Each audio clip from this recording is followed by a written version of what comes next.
Miss হবে না আপনার পছন্দের টিভি শো। দেখুন জি5 অ্যাপে একদম ফ্রি।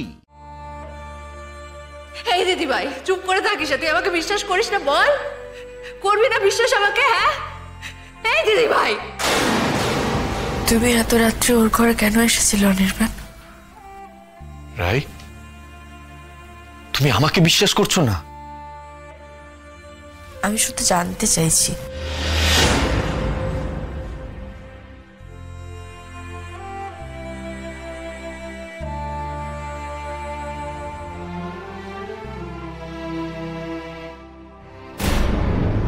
তুমি হয়ে গেছে?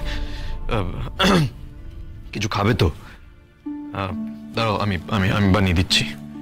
ডাক্তার শ্রোতরা খাবার নিয়ে আসবে বলেছে তো। ও, একসাথে খেয়ে নেব। ঠিক আছে, দেরি করবে না তো আবার বেশি?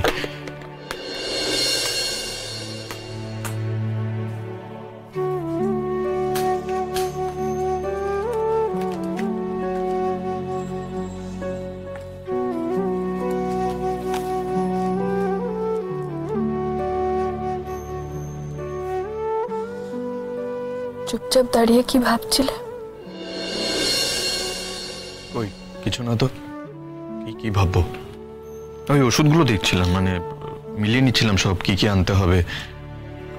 আজকের ওষুধটা তো খাওয়া হয়নি, নিশ্চয়ই স্কিপ করে গেছো।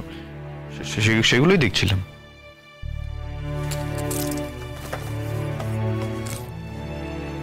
তুমি কথা এড়িয়ে যাচ্ছ অনির্বাণ।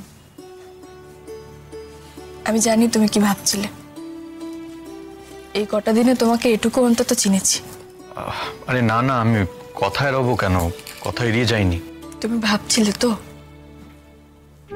রাই কি করে তোমাকে অবিশ্বাস করলো, কি করে নিজের বোনকে বিশ্বাস করে তোমাকে অপরাধী ভাবলো, তাই তো? এই ধরনের ভাবনা চিন্তাগুলো কেন আসছে রাই? এগুলো তো আমরা কোর্টের চত্বরে বিসর্জন দিয়ে এলাম। তারপরে এই তিক্ত প্রসঙ্গ তো ওঠার কথা নয় আমাদের মধ্যে। বিসর্জন দিয়ে এলাম বললেই তো সবকিছু বিসর্জন দেওয়া যায় না অনির্বাণ? না, সেগুলো মন থেকে যায়। সরি, সরি অনির্বাণ, আমি আবার বলছি তোমাকে।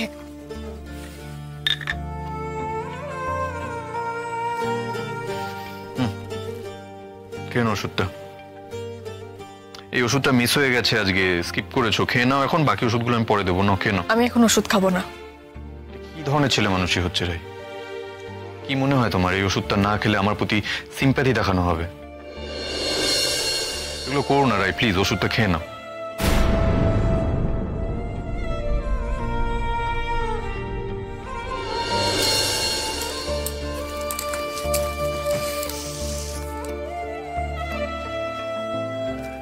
আমাকে বলতে দাও আগে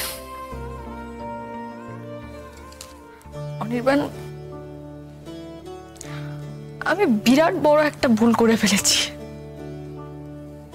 আমি জানি, আর এই ভুলটার কোনো জাস্টিফিকেশন নেই আমার কাছে।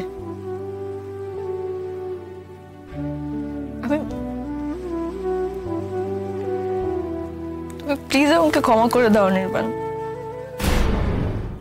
জি5 ডাউনলোড করুন আর সব এপিসোড দেখুন একদম ফ্রি।